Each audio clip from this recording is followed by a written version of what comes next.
네, 반갑습니다. 재무회계 16장 현금흐름표 마지막이네요. 이거 같이 볼게요. 일정 기간 동안 특정 기업의 현금이 어떻게 조달되고 사용되는지를 나타내는 재무제표입니다. 자, 모든 기업이 현금흐름표를 작성 및 공시해야 돼요. 현금흐름표 일반사항 볼게요. 순증감액으로 현금흐름을 보고하는 경우를 제외하고는 투자활동과 재무활동에서 발생하는 총현금 유입과 총현금 유출은 주요 항목별로 구분해서 총액으로 표시하게 됩니다. 회전율이 높고 금액이 크며 만기가 짧은 항목과 관련된 현금 유입과 현금 유출은 순증감액으로 보고할 수 있어요.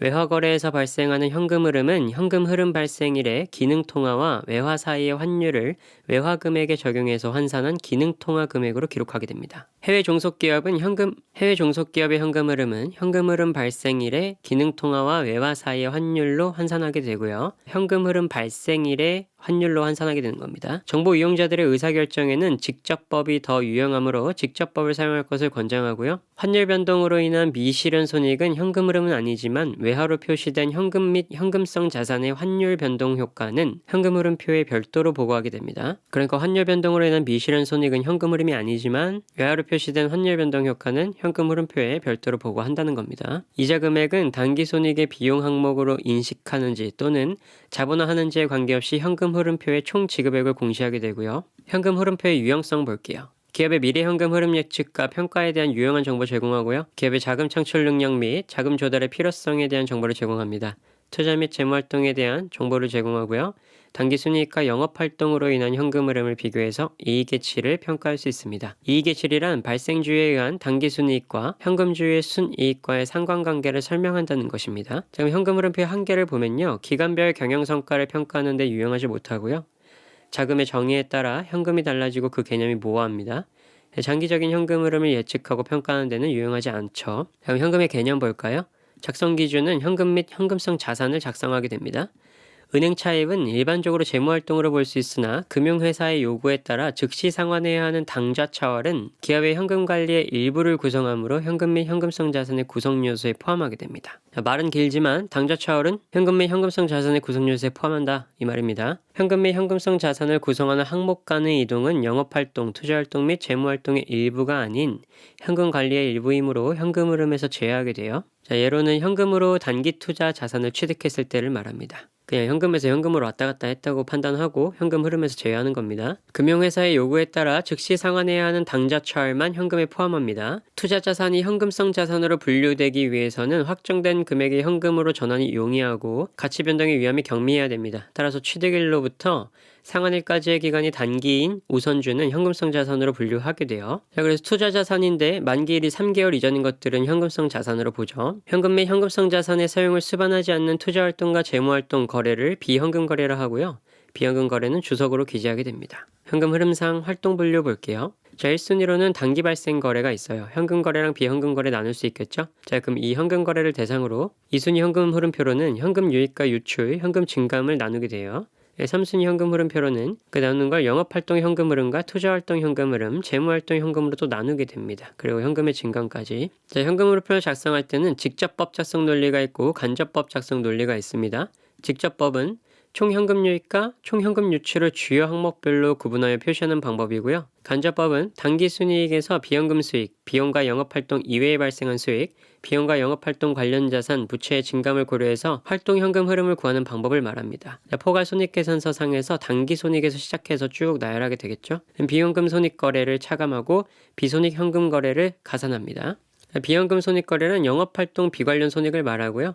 비손익 현금 거래란 영업활동 관련 자산 부채의 증감을 말하게 돼요. 그래서 직접법은 이 비현금 손익 거래가 아니라 현금 손익 거래랑 비손익 현금 거래를 더하는 걸 말합니다. 간접법보다 직접법을 적용하는 것이 미래 현금을 추정하는 데 보다 유용한 정보를 제공하기 때문에 영업활동 현금 흐름을 보고하는 경우에는 직접법 사용을 권장하고 있고요. 자산 부채 증감에 따른 현금 흐름 이거 다 아시죠? 자산이 증가하면 현금 감소, 부채가 증가하면 현금 증가. 그러면 현금 흐름의 활동별 분류를 조금 더 자세하게 볼게요. 자산부터 보겠습니다. 영업활동과 투자활동으로 나눠서 볼게요. 영업활동으로는 단기 매매 목적 금융자산 있죠. 판매를 목적으로 취득한 재고자산과 그 성격이 유사하므로 영업활동으로 분류하게 됩니다. 이 단기 매매 목적 금융자산은요. 투자활동 아님에 유의하셔야 돼요. 매매 목적의 파생상품은 단기 매매 목적이므로 영업활동으로 분류하게 됩니다. 매출 채권이 있겠죠. 선수금 포함하고요. 선급비용, 미수수익, 그리고 재고자산, 미수이자. 영업활동은 기업의 주요 수익 창출 활동과 기타 투자 활동이나 재무활동에 포함되지 않는 활동을 말하게 돼요. 타인에게 임대할 목적으로 보유하다가 후속적으로 판매 목적으로 보유한 자산을 제조하거나 취득하기 위한 현금 지급액은 영업활동 현금 흐름입니다. 이러한 자산의 임대 및 후속적인 판매로 수취한 현금도 영업활동 현금 흐름으로 보는 거예요. 영업활동 현금 흐름은 일반적으로 단기순 손익의 결정에 영향을 미치는 거래나 그 밖의 사건의 결과로 발생하게 됩니다. 그럼 투자활동 볼까요? 유가증권, 대여금, 미수금, 투자자산, 유형, 무형자산, 기타 장기성 자산의 처분에 따른 현금 유입인데 재고자산이 아니고 유형, 무형자산이니까 투자활동에 분류가 되겠죠. 투자자산에선 뭐라고요? 만기가 3개월 이전에 오는 단기 매매 형식의 투자자산은 영업활동으로 보고요. 그렇죠? 파생상품 계약에서 식별 가능한 거래에 대해서 위험회피 회계를 적용하는 경우에 그 계약과 관련된 현금 흐름은 위험회피 대상 거래 현금 흐름과 동일하게 분류하게 되고요. 제3자에 대한 선급금 및 대여금의 현금 유출은 제3자에 대한 선급금 및 대여금의 현금 유출 및 유입은 투자활동에 포함되고요. 금융회사의 현금 선지급과 대출 채권은 제외합니다. 재무상태표에 자산으로 인식되는 지출만이 투자활동으로 분류하기에 적합하므로 비용으로 인식되는 지출은 투자활동으로 분류하지 않습니다.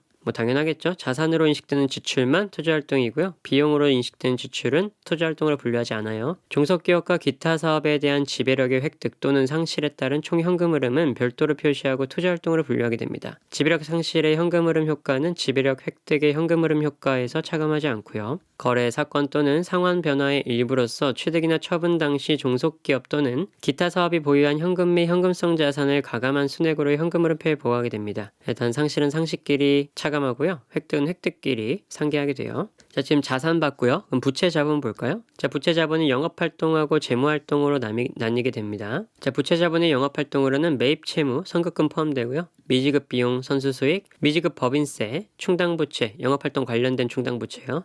퇴직급여 충당금, 단기차입금, 선수이자 등이 있겠습니다. 재무활동으로는 차입금 조달이나 상환, 단기차입금, 장기차입금 포함하고요. 이자와 차입금을 함께 상환한 경우에는 이자 지급은 영업활동으로 분류될 수 있고요. 원금 상환은 재무활동으로 분류되는 거예요. 미지급금의 결제, 기타 부채, 자본에서 단기 순이익은 제외합니다. 리스 이용자의 리스 부채 상환에 따른 현금 유출과 재무활동은 기업의 납입 자본과 차입금의 크기 및 구성 내용의 변동을 가져오는 모든 활동을 말하게 되는 거고요. 지배력을 상실하지 않는 종속기업에 대한 소유 지분의 변동으로 발생한 현금 흐름은 재무활동 현금 흐름으로 분류하게 됩니다. 자, 재무상태표 계정의 활동별 분류의 예외사항들입니다. 자, 파생상품은 영업활동, 투자활동, 재무활동으로 다 분류될 수 있겠죠. 파생상품이 단기 매매 목적이면 영업활동이겠죠. 자, 미수이자와 배당수익은 영업활동과 투자활동이 생기고요. 특별한 언급이 없으면 영업활동으로 분류합니다. 원금은 재무활동으로 분류되죠. 배당금 지급은요, 영업활동과 재무활동에 관련이 있는데 특별한 언급이 없으면 재무활동으로 분류합니다. 어떤 걸요? 배당금 지급은요. 미지급 이자는 영업활동과 재무활동으로 분류됩니다. 특별한 언급이 없으면 미지급 이자는 영업활동으로 분류합니다. 자, 법인세 지급은 법인세로 인한 현금 흐름은 별도로 공시하게 됩니다. 재무활동과 투자활동에 명백히 관련되지 않는 한 영업활동 현금 흐름으로 분류하게 되고요. 법인세 지급은 영업활동이 원칙이고 투자활동과 재무활동으로도 분류는 될 수 있습니다. 그러니까 즉 투자활동 및 재무활동에 명백하게 관련된 경우에는 영업활동으로 분류가 불가해요. 자, 활동 구분에서 주의해야 할 항목입니다. 이자 수치와 지급 및 배당 수치가 있는데 실무적으로 이자 지급, 이자 수익 및 배당금 수입은 단기순이익의 결정에 영향을 미치죠. 그렇기 때문에 영업활동 현금 흐름으로 분류할 수가 있습니다. 활동별 구분을 보면요. 예를 들어서 액면이자가 현금으로 들어왔어요. 그러면 영업활동으로 보고요. 그럼 채권 삼각되겠죠? 이거는 투자활동입니다. 그리고 대변에 이자 수익, 그리고 대변에 이자 수익 들어오게 되겠고요. 그렇죠? 회기기간 동안 지급한 이자 지급액은 단기손익의 비용 항목으로 인식하는지 또는 자본화하는지에 관계없이 현금 흐름표에 총 지급액을 공시하게 되고요. 이거 아까 위에서 봤죠? 법인세 지급은 뭐라고요? 일반적으로 영업활동 현금으로 분류한다고요. 배당금 지급은 원칙적으로 재무활동 현금 흐름으로 분류해야 되고요. 단 영업활동 현금 흐름의 구성 요소로 분류할 수도 있는 겁니다. 배당금 지급도. 근데 원칙은 재무활동 현금 흐름입니다. 정부 보조에 의한 자산 취득은 관련된 유형자산과 구분해서 별도의 현금 흐름으로 보고해야 됩니다. 정부 보조금은 유형자산을 취득하는 자금으로 조달한 것으로 보아서 재무활동으로 분류하게 되고요. 정부 보조금은 뭘로요? 재무활동으로 분류해요. 그럼 미수금과 미지급금 볼까요? 유형자산과 무형자산의 처분 또는 취득과 관련된 채권 채무이기 때문에 투자활동으로 분류하는 것이 합리적입니다. 그러나 재무상태표상 계정 분류에 따라서 미수금의 회수는 투자활동으로, 미지급금의 결제는 재무활동으로 분류하게 되는 거예요. 자, 뭐라고요? 미수금의 회수는 투자활동, 미지급금의 결제는 재무활동으로 분류한다고요. 그리고 미수금과 미지급금은 뭐라고요? 유형자산과 무형자산의 처분 또는 취득과 관련된 채권 채무라고요. 자, 현금 흐름표 양식 볼게요. 비현금 거래는 현금 흐름표에서 제외합니다. 그러나 비현금 거래는 투자 활동과 재무 활동에 의해서 모든 목적 적합한 정보를 제공할 수 있도록 재무제표의 다른 부분에 공시하게 되죠. 여기 직접법 작성 논리 있었잖아요. 여기서 이제 손익거래 중에서 현금으로 사용된 거, 비손익거래에서 현금으로 사용된 것만 쭉 뽑아서 표시하는 게 직접법 작성 논리라고 했습니다. 근데 손익거래는 다 알고 계시죠? 근데 비손익거래는 뭐냐면 관련 자산과 부채의 증감을 나타내는 게 비손익거래인 거예요. 근데 이 관련 자산의 부채의 증감이 현금으로 인해서 일어난 것들로 이제 처리를 하는 겁니다. 근데 간접법은 이제 비현금 손익거래를 차감하는 걸로 하는 거잖아요. 단기 손익에는 현금 손익거래도 있고 비현금 손익거래도 있으니까 단기 손익에서 비현금 손익거래를 빼면 현금으로 된 손익거래만 남을 거 아니에요. 그렇죠? 거기에 이제 이게 비손익거래 중에서 현금 거래인 것들을 가산하면서 작성하게 되는 겁니다. 그래서 계산 문제로 가끔씩 간접법으로 풀으세요라고 나와요. 그리고 여기 밑에 거 이거는 말 문제로 나오는 거고요. 다시 넘어가서 차입금 조달 및 상환은 언제나 재무활동으로 분류되지만 이자 지급은 원금과 분리되어 영업활동이나 재무활동 중 선택할 수 있고요. 자, 이자는 영업활동인데 원금으로 갚은 건 재무활동이겠죠. 순증감액으로 보고할 수 있는 현금 흐름은 기업의 활동이 아닌 고객의 활동을 반영하는 경우인데요. 고객을 대리함에 따라 발생하는 현금 유입과 유출을 말합니다. 이런 것들은 순증감액으로 보고할 수 있어요. 회전율이 높고 금액이 크고요. 만기가 짧은 항목과 관련된 현금 유입과 현금 유출도 순증감액으로 보고할 수 있습니다. 원칙은 총액으로 보고하는 거였죠. 근데 이럴 경우에는 순증감액으로 보고할 수 있어요. 투자부동산으로 보유하다가 재고자산으로 분류할 때 분류의 변경 후에 재고자산과 관련한 현금흐름이 발생할 경우에는 영업활동 현금으로 분류합니다. 위에서 봤죠? 취득일로부터 상환일까지의 기간이 3개월 이내인 우선주는 금융상품으로 분류되고요. 현금성 자산에 포함됩니다. 영업활동으로 인한 현금 흐름의 공시입니다. 기업의 주요 수익 창출 활동이나 투자활동, 재무활동이 아닌 기타의 활동에서 발생한 현금 흐름을 말하게 돼요. 자, 그걸 영업활동으로 인한 현금 흐름이라고 합니다. 투자활동과 재무활동과 달리 직접법과 간접법 중 하나의 방법을 선택해서 보고할 수 있고요. 현금 유입과 현금 유출을 별도로 공시하지 않고 순현금 흐름만을 공시하게 됩니다. 뭐가요? 영업활동으로 인한 현금 흐름의 공시요. 이게 계산 문제로 많이 나옵니다. 자, 그럼 만약에 고객으로부터 수취한 현금 유익액을 계산하시오 하면은 매출활동 관련 손익하고 매출활동 관련 자산부채 증감을 확인하셔야 돼요. 그럼 매출활동 관련 손익으로는 자, 당연히 매출액은 가산하겠죠? 대손상각비가 있으면 차감하고요. 매출채권 처분 손실이 있으면 차감하고 환율 변동 손익이 매출채권에 관련된 게 있으면 가가감 해줍니다. 그럼 매출활동 관련 자산부채 증감에 뭐가 있겠어요?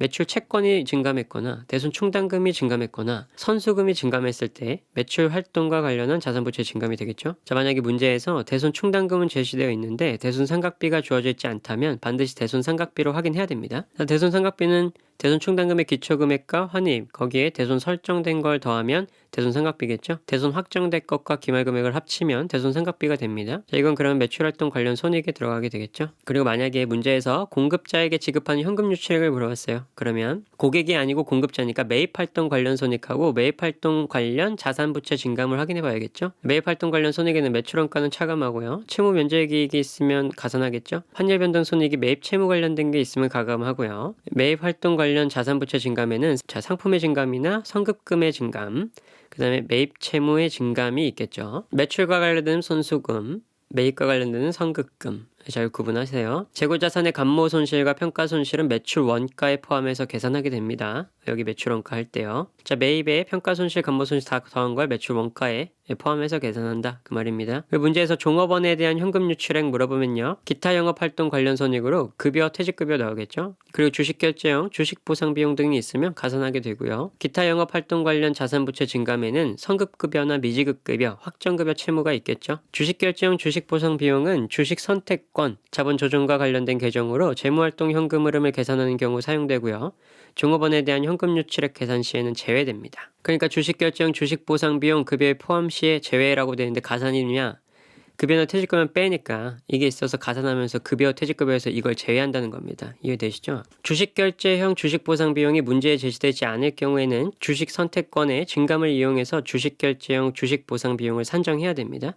산정해서 적용해요. 포괄손익계산서에 판매비와 관리비의 감가상각비나 무형자산상각비 등의 투자활동 손익에 종업원 급여가 포함된 경우에는 이에 대한 분석을 배제합니다. 여기에 종업원 급여 포함되어 있다 하면은 그냥 신경 쓰지 말라는 겁니다. 이자로 인한 현금 유입액을 물어보면요. 기타 영업활동 관련 손익에서 이자 수익 있으면 가산하겠죠, 당연히. A씨나 FV 요씨의 금융자산에 할인 취득 상각액이 있으면 수익의 상각은 비용이죠. 할증 취득 상각액이 있으면 비용의 상각이니까 수익으로 보겠죠. 가산해 줍니다. 처음 헷갈려요. 할인 취득 상각액이 있으면 빼주고요. 할증 취득 상각액이 있으면 가산해요. 왜? 할인 취득했다 그러면 수익의 상각으로 봅니다. 즉 비용이고요. 할증 취득 상각은 비용의 상각으로 즉 수익입니다. 기타 영업활동 관련 자산부채 증감에서는 미수이자랑 선수이자가 있겠죠. 미수이자는 자산으로 보고요. 선수이자는 부채로 보겠죠. 그럼 자산의 증감, 부채의 증감, 아까 현금 흐름 어떻게 이동하는지 다 보셨죠? 그대로 적용하시면 됩니다. 포괄손익계산서의 유효이자 비용 중 표시이자는 영업활동으로 분석되고요. 상각액은 관련 계정의 활동에 따라 분석돼야 됩니다. 방금 본 건 이자로 인한 현금 유입액을 본 거고요. 이자로 인한 현금 유출액 볼게요. 기타 영업활동 관련 손익인데 이자 비용 나오겠죠. 유출이니까. 그리고 사채 할인 발행 차금 상각액은 비용의 상각은 수익이라고 했습니다. 사채 할증 발행 차금 상각액은 수익의 상각이니까 비용이라고 했어요. 이거 한 5분에서 10분 정도만 곰곰이 생각해 보세요. 하셨죠?